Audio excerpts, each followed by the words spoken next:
একজন ছাত্রীকে মেরে ফেলার অভিযোগে একজন বাবাকে মিথ্যে মামলায় জেলে পাঠানো হয়।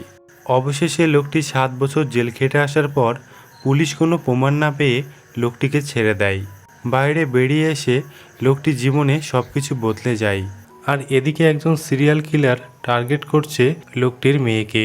কি লুকিয়ে আছে এই ভয়ঙ্কর খেলায়? কথা বলছিলাম কিছুদিন আগে মুক্তি পাওয়া সিরিজ কাটাকুটির সিজন 2 এর কথা। তাহলে বেশি কথা না বাড়িয়ে আজকের গল্প শুরু করা যাক।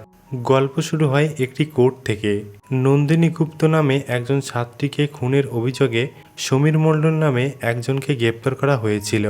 কিন্তু সমীর মণ্ডল 7 বছর জেল খাটার পর পুলিশ কোনো প্রমাণ না পেয়ে তাকে ছেড়ে দেওয়া হয়। কিন্তু সমীর সাধারণ মানুষের চোখে হয়ে ওঠে একজন অপরাধী। আসলে সমীর মণ্ডল নির্দোষ ছিল। সমীর ছিল শান্ত আর ভদ্র মানুষ। সমীরকে ফাঁসানো হয়েছিল। তারপর আমাদের তুলি নামে একটি মেয়েকে দেখানো হয়। তুলি তার ড্রয়িং টিচার ধ্রুব স্যারকে অনেক ভালোবাসে। তাই তুলি ধ্রুব স্যারের বাড়ি যাওয়ার সময় তার বান্ধবীকে কল করে আর বলে, আমি ধ্রুব স্যারের বাড়িতে যাচ্ছি, আমাকে কেমন লাগছে? তার বান্ধবী তখন তুলিকে আরও খোলামেলা ড্রেস পরতে বলে আর তার বান্ধবী তুলির চুলগুলো এলোমেলো করতে বলে আর তুলির শার্টের প্রথমকার বোতাম খুলে রাখতে বলে আর তুলি সেটাই করে। তারপর তুলি ধ্রুব স্যারের বাড়িতে আসে আর তুলি ড্রয়িং ক্লাসের জন্য কিছু ছবি আঁকতে বলে আর তুলি ধ্রুব স্যারের গায়ে ঢলে পড়ে। ধ্রুব তখন তুলিকে সরিয়ে দেয় আর তুলিকে বাড়ি যেতে বলে। আর এদিকে দেখি সমীর তার জেঠিমার বাড়িতে ওঠে আর জেঠিমা সমীরকে বলে, তোর স্ত্রী সুষমা তোর বন্ধু অশোককে বিয়ে করে নিয়েছে আর তোর মেয়ে তুলিও অনেক বড় হয়ে গেছে। এখানে আমরা জানতে পারি তুলি সমীরের মেয়ে। তারপর সমীর তার জেঠিমাকে বলে, আমার মেয়ে কোথায়? তারপর আমাদের অতীতের দৃশ্য দেখানো হয়। সমীরের যখন জেল হয়েছিল, সমীরের স্ত্রী সুষমা সমীরের সাথে দেখা করতে আসে। এখানে আমরা জানতে পারি সমীর 7 বছর আগে একটা স্কুলের বাসের ড্রাইভারি করত। তারপর সমীর তার স্ত্রীকে বলে, বিশ্বাস করো আমি ওই মেয়েটাকে খুন করিনি। সুষমা বলে, তাহলে সেদিন বাড়ি ফিরতে দেরি হয়েছিল কেন? সমীর বলে, আমি বাস নিয়ে ফিরছিলাম, আমাদের আবার সন্তান আসবে এটার আনন্দে। সুষমা বলে, কারণ তুমি সেদিন বডিটা কোথায় ফেলবে সেই জায়গা খুঁজছিলে। সুষমা সমীরকে ভুল বুঝে। সুষমা বলে, অশোক এই অবস্থায় আমাকে বিয়ে করতে চাই আর আমি তুলির জন্য এই বিয়েতে রাজি হয়েছি আর আমাদের দ্বিতীয় সন্তান আমি পৃথিবীতে আনতে চাই না। এখানে আমরা জানতে পারি সুষমা প্রেগনেন্ট ছিল। এই সব শুনে সমীর নিস্তব্ধ হয়ে যায়। সুষমা সমীরকে বলে, তুমি যদি কখনো ছাড়া পাও তাহলে আমার আর আমার মেয়ের সাথে দেখা করার চেষ্টাও করো না। সমীর তখন চুপচাপ হয়ে যায়। তারপর সিন বর্তমানে আসে। সমীর তখন তার জেঠিমার কাছ থেকে জানতে পারে সুষমা আর অশোক ব্রিজের ওই পারে থাকে। অশোক একটি মোবাইলের দোকান দিয়েছে। জেঠিমা তখন সমীরকে খাওয়ার কথা বলে। সমীর বলে, পরে একদিন খাবো, আগে আমাকে একটা কাজ খুঁজতে হবে। এদিকে তুলি তার মাকে বলে, বাবা ছাড়া পেয়ে গেছে মা, বাবা কিছু করেনি। তুলির মা তুলিকে বলে, তোমার বাবা এখন অশোক আর এইসব কথা আমি শুনতে চাই না। এদিকে তখন একজন খবরের কাগজ বিক্রেতা সমীরকে রাস্তায় দেখে ভয় পেয়ে যায়। লোকটি তখন তার বউকে বলে, ওই লোকটি ছাড়া পেয়েছে, ও আমাদের কোনো ক্ষতি করে দেবে না তো? আসলে তারা একদিন সেই বাসে নন্দিনীর মৃতদেহ দেখেছিল আর কোর্টে সেটা বলেছিল। যেহেতু ওই বাসের ড্রাইভার সমীর থাকায় সবাই ধরে নিয়েছিল খুনটা সমীর করেছিল। এদিকে সমীর রাস্তায় হাঁটছিল আর সেই সমীরের বাড়ি থেকে সমীরকে পুলিশে তুলে নিয়ে যাওয়ার দৃশ্যটা সমীরের মনে পড়ে যায়। তারপর আমাদের রাকা নামে একটি মেয়েকে দেখানো হয়। রাকা একটি মিডিয়ায় কাজ করে, সাথে ছিল তার অ্যাসিস্ট্যান্ট টিনটিন। রাকা এসেছে সমীরের খোঁজে সমীরের জেঠিমার কাছে। রাকা সমীরকে দাদা বলে ডাকে। ছোটবেলায় রাকা সমীরকে ভাইফোঁটা দিত। এমনকি রাকার মায়ের একদিন শরীর খারাপ করছিল আর সমীর রাকার মাকে হসপিটালে নিয়ে গিয়েছিল। সমীর ছাড়া পাওয়ার দিন রাকা ছিল। রাকা তখন সমীরের ছাড়া পাওয়া দেখে অনেক খুশি হয়েছিল। কিন্তু সমীরের জেঠিমা রাকাকে বলে, সমীর কাজ খোঁজার নাম করে বেরিয়েছে, এখনও ফেরেনি। তারপর আমাদের ধ্রুবর ছোটবেলার দৃশ্য দেখানো হয়। ধ্রুব একদিন ছাদে ছবি আঁকছিল আর সেখানে বুলটি নামে একটি মেয়ে আসে। বুলটি ধ্রুবর থেকে অনেক বড় ছিল। বুলটি ধ্রুবদের বাড়িতে ভাড়া থাকতো। বুলটি ধ্রুবকে কষ্ট দিত আর ধ্রুবকে যৌন নির্যাতন করত। ধ্রুব অনেক ভয় পেয়ে কান্না করত আর বলতো, আমাকে ছেড়ে দাও, আমার লাগছে। বুলটির ধ্রুবর এই ভয় পাওয়া আর কষ্ট পাওয়া দেখে বুলটি অনেক আনন্দ পেত। একদিন বুলটি ধ্রুবর পিঠে ছুঁচ দিয়ে তার নিজের নাম লিখে, আর এই স্বপ্নটা দেখে ধ্রুবর ঘুম ভেঙে যায়। তারপর রাকা রাস্তায় সমীরকে দেখতে পায়, আর রাকা তার ফ্ল্যাটে সমীরকে থাকতে দেয়। তারপর দিন সকালে সমীর রাকাকে বলে, আমার এখানে থাকাটা ঠিক হবে না। আসলে এতদিন পর জেল থেকে বেরিয়েছি তো, তোর বাবাও আমাকে ভালো চোখে দেখছে না। রাকা তখন বলে, তুমি শান্ত হও, আর তুমি এই শহর থেকে চলে যাবে? তুমি তো নির্দোষ, আর তাছাড়া তোমার বাকি জীবনটা পড়ে রয়েছে। সমীর বলে, কি আর আছে আমার, আমার বউটা তো আমারই বন্ধু অশোককে বিয়ে করে নিল। তারপর রাকার বাবা তাদের ডাকে। ফ্ল্যাটের কিছু লোক এসেছে। তারা বলে সমীরের মতো একজন খুনিকে এই ফ্ল্যাটে থাকতে দেওয়া যাবে না।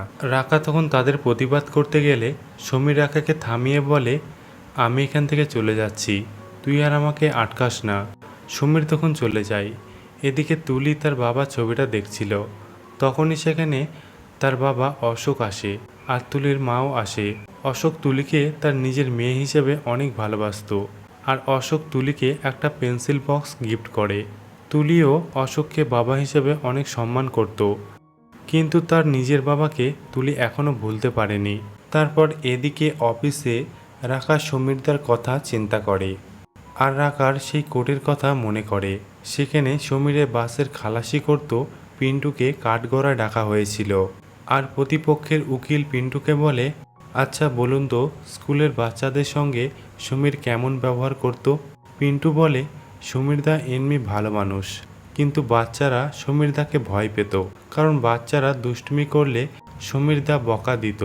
আর নন্দিনী একদিন বাসে একটি ছবি এঁকেছিল, তাই সমীর নন্দিনীকে অনেক বকেছিল। উকিল বলে, নন্দিনীকে বকেও সমীর শান্ত হয়নি, তাই বাস নোংরা করার জন্য সমীর নন্দিনীকে খুন করে। সমীর তখন চেঁচিয়ে বলে, না, আমি ওকে মারিনি, আমি শুধু একটু বকেছিলাম। তারপর রাকা টিনটিনকে বলে, আসল খুনিকে যেভাবে হোক খুঁজে বের করতে হবে, না হলে সমীরদা সমাজের চোখে মাথা উঁচু করে বাঁচতে পারবে না। টিনটিন তখন বলে, তোমার সমীরদা তো 7 বছর আগে একটা গ্যারেজে কাজ করত, তাহলে চলো ওখান থেকেই শুরু করি।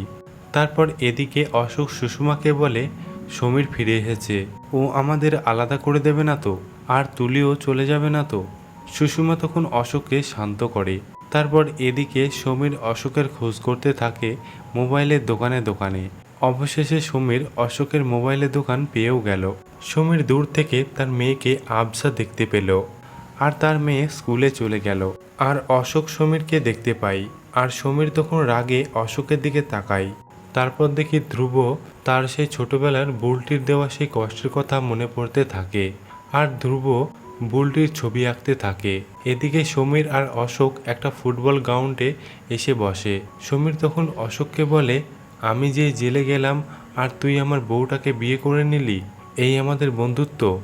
অশোক বলে, সবসময় তুই যা ভাবিস তা হয় না, কিছুটা পরিস্থিতির কারণে হয়েছে। সেই সময় তুলিকে স্কুল থেকে ছাড়িয়ে দেওয়া হয়েছিল, আর সুষমাকে সবাই খুনির স্ত্রী বলতো, আর তুলিকেও আমি বাবা হিসেবে কম ভালোবাসিনি।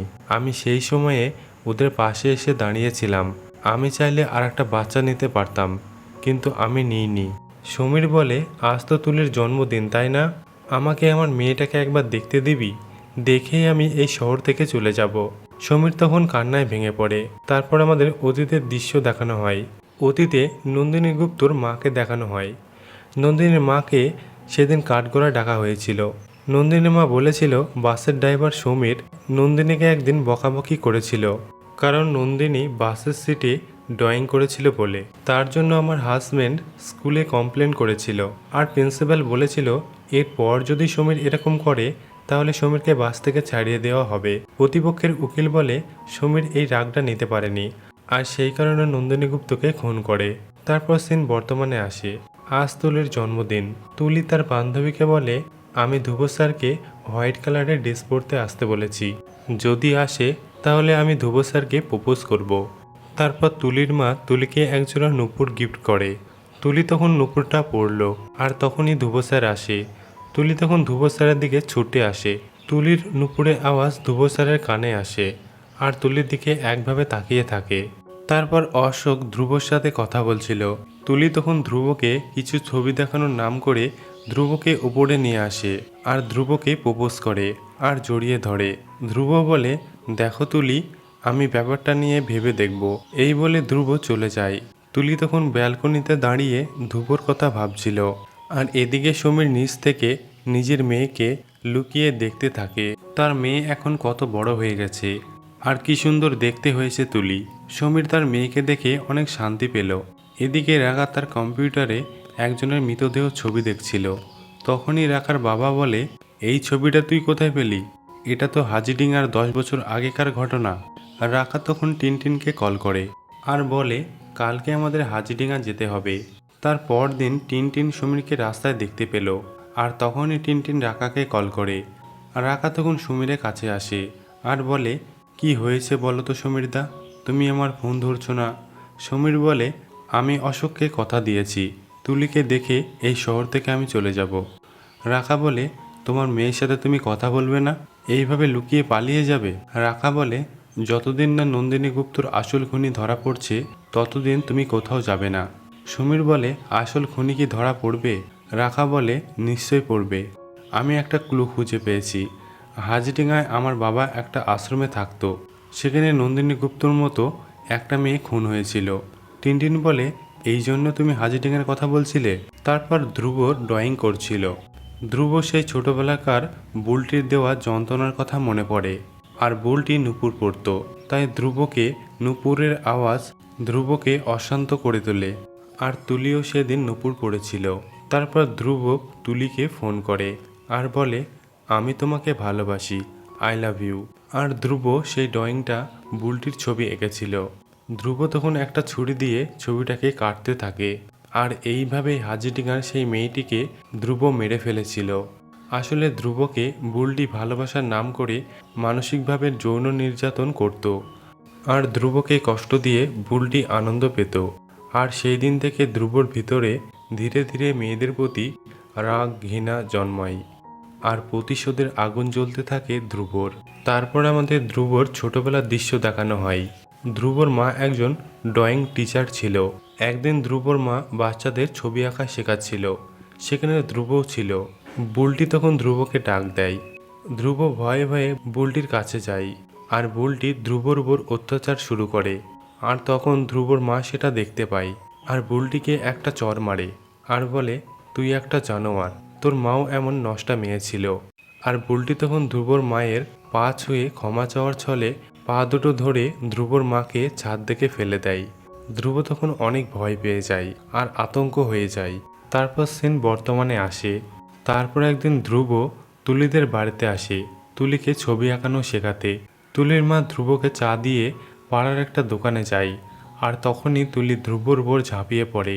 ধ্রুব বলে, এখন নয়, 2 দিন পর তোমার ন্যাশনাল কম্পিটিশনে সিলেকশন হবে। তারপর তোমাকে একটা বিশাল জায়গা নিয়ে যাব, সেখানে শুধু তুমি আর আমি থাকবো। এদিকে রাকা আর টিনটিন হাজিডিঙ্গাতে রওনা হয়। এদিকে অশোক সমীরকে বলে, তুই তো বলেছিলি তুলিকে দেখে এই শহর থেকে চলে যাবি। সমীর অশোককে বলে, তোর সংসারে ঢোকার আমার কোনো ইচ্ছা নাই, শুধু একবার তুলির কাছে নিজেকে নির্দোষ প্রমাণ করতে চাই। সমীর তখন কান্নায় ভেঙে পড়ে আর বলে, এই দুটো হাত দিয়ে তুলিকে বড় করেছি, এই দুটো হাত কখনো খুন করতে পারে না। অশোক তখন বলে, তোর কোনো সাহায্য লাগলে আমাকে বলিস। সমীর তখন অশোককে বলে, তুলির আঁকা আমাকে একটা ছবি দিবি? অশোক দেবে বলে কথা দেয়। তারপর এদিকে রাকা আর টিনটিন চলে যায় হাজিডিঙ্গাতে। সেখানে তারা গ্রামের লোকের কাছে জানতে পারে যে মেয়েটি খুন হয়েছিল সেই মেয়েটির নাম বিন্দি। তারপর তারা বিন্দির বাড়িতে আসে। বিন্দির বাড়ির লোক রাকা আর টিনটিনকে অনেক অপমান করে আর চলে যেতে বলে। রাকা আর টিনটিন তখন চলে যায়। তখনই বিন্দির ভাই সাইকেল নিয়ে তাদের দাঁড় করায়। তারপর বিন্দির ভাই তাদের সব কথা বলতে থাকে। বিন্দির ভাই বলে, ছোটবেলা থেকেই দিদি ন্যাটা ছিল, দিদি বাঁ হাতে সব কাজ করত, তার জন্য আমার ঠাকুমা দিদিকে অনেক কথা শোনাতো। আর দিদি বাঁ হাতে খুব ভালো ছবি আঁকতো। দিদি সব কাজ সেরে নিজে রং পানিয়ে ছবি আঁকতো। দিদি কলকাতায় রং তুলি ক্যানভাসে ছবি আঁকতে গিয়েছিল। আর সেখানে রঙিনদার সাথে দিদির আলাপ হয়। দিদি রঙিনদাকে অনেক ভালোবাসতো। তারপর একদিন বাবা দিদির বিয়ে ঠিক করেছিল, কিন্তু দিদির লেফট হ্যান্ড বলে দিদির বিয়েটা ভেঙে যায়। তারপর দিদিকে বাবা অনেক মেরেছিল। তারপর দিদি বাড়ি থেকে চলে যায়। দিদি নূপুর পরতো, তাই সেদিন আমি দিদিকে দেখতে পাই। দিদি আমাকে চুপ থাকতে বলে আর বলেছিল সে রঙিনদার কাছে চলে যাচ্ছে।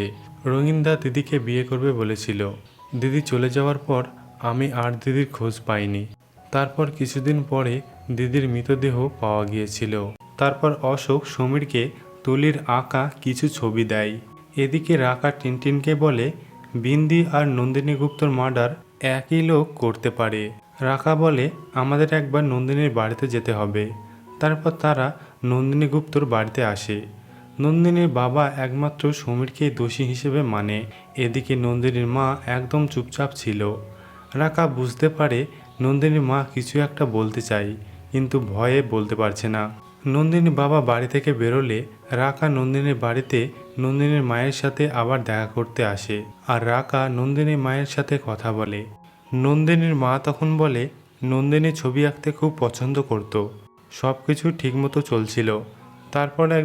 তারপর নন্দিনীর আইএসসি এক্সামের জন্য ওর বাবা ছবি আঁকা বন্ধ করে দেয়। তার জন্য নন্দিনী কাঁদত। তাই আমি লুকিয়ে নন্দিনীকে ছবি আঁকতে পাঠাতাম। কিন্তু ওই দিন নন্দিনী ক্লাসে যাওয়ার সময় আমাকে বলেছিল ওর নাকি সেই দিন স্পেশাল ক্লাস আছে। ওর স্যার ওকে একটা জায়গায় নিয়ে যাবে, আর স্যার যেখানে যেটা দেখবে সেটা আঁকতে হবে। নন্দিনী সেদিন স্কুলে যাওয়ার সময় প্যারেডটা নিয়ে যেতে ভুলে যায়।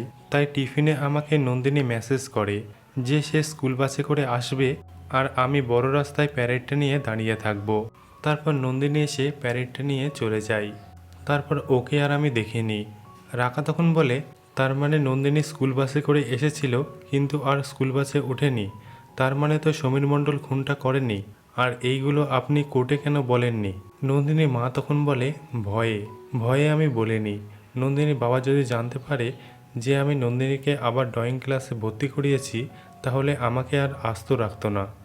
টিনটিন তখন বলে আচ্ছা নন্দিনী কি লেফটি ছিল? নন্দিনীর মা বলে হ্যাঁ, ও বাঁ হাতে সব কিছু করতো। আর রাকার তখন মনে পড়ে যায় বিন্দিও লেফটি ছিল।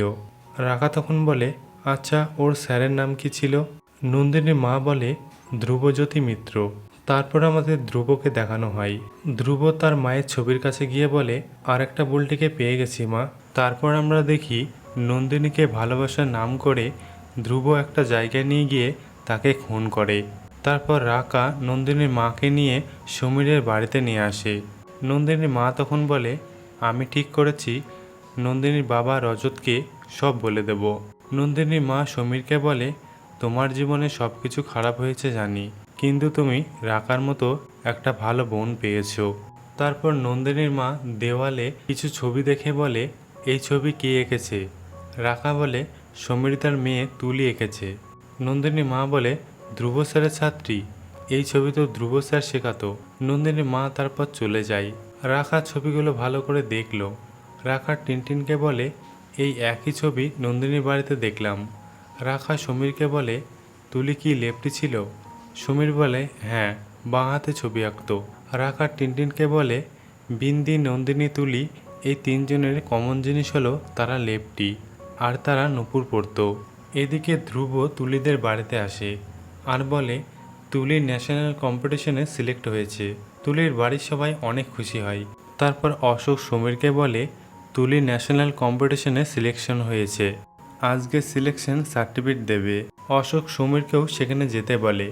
এদিকে রাকা টিনটিনকে বলে নন্দিনী ড্রয়িং টিচারের নাম ধ্রুবজ্যোতি, আর তুলিরও টিচারের নাম ধ্রুবজ্যোতি, আর বিন্দির টিচারের নাম রঙিনদা। তারপর রাকা বিন্দির ভাইকে কল করে। বিন্দির আঁকা কিছু ছবি রাকাকে হোয়াটসঅ্যাপ করতে বলে। বিন্দির ভাই বলে ঠিক আছে, কাল সকালে আমি পাঠিয়ে দেব। তারপর তুলিকে ন্যাশনাল কম্পিটিশন সার্টিফিকেট দেওয়ার জন্য মঞ্চে ডাকা হয়, আর সমীর লুকিয়ে নিজের মেয়েকে দেখতে থাকে। তারপর ধ্রুব তুলির কানে কানে বলে কাল স্কুলে যাওয়ার নাম করে বেরিয়ে এসো, তোমাকে একটা স্পেশাল জায়গা নিয়ে যাব।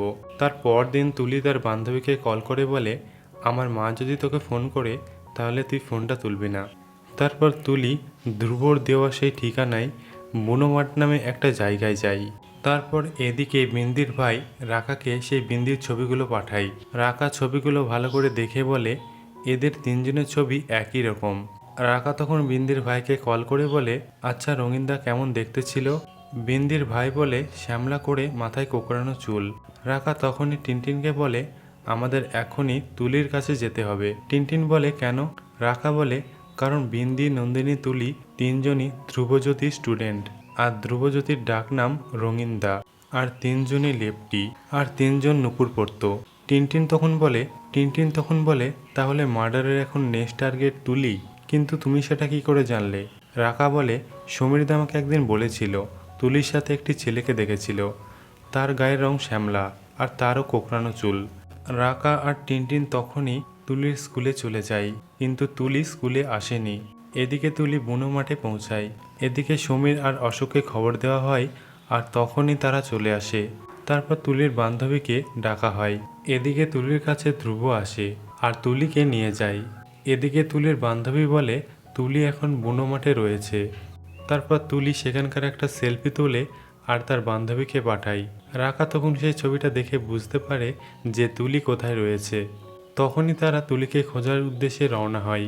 অন্যদিকে ধ্রুব তুলিকে ভালোবাসার নাম করে তুলিকে যেই মারতে যায়, তখনই সমীর ধ্রুবর উপর ঝাঁপিয়ে পড়ে আর ধ্রুবকে মারধর করে। এদিকে তুলি অনেকটা ভয় পেয়ে যায়। সমীর ধ্রুবকে মেরে অজ্ঞান করে দেয়। সমীর তখন তুলিকে বলে, তোর বাবা খুনি নয়। তুলি বলে, আমি জানি বাবা, তুমি খুন করতে পারো না। তারপর ধ্রুব আবার উঠে সমীরকে মারতে যায়, আর তারা দুজন মারামারি করতে করতে বিল্ডিং থেকে নিচে পড়ে দুজনেই মারা যায়। তুলি তখন বাবা বলে চিৎকার করে ওঠে। তুলি এত বছর পর তার বাবাকে পেয়েও হারালো। 7 বছর পর সমীর নির্দোষ প্রমাণ হয়, আর সেটা টিভিতে টেলিকাস্ট করা হয়। তারপর আমাদের আরেকটি বুলটিকে দেখানো হয়, যে কিনা একটি ছেলের উপর টর্চার করছে। আর এইখানেই সিরিজটি সমাপ্ত হয়। সিরিজটি কেমন লাগলো অবশ্যই কমেন্টে জানাবেন, আর আমাদের চ্যানেলে নতুন হয়ে থাকলে চ্যানেলটি অবশ্যই সাবস্ক্রাইব করবেন। দেখা হচ্ছে পরবর্তী ভিডিওতে।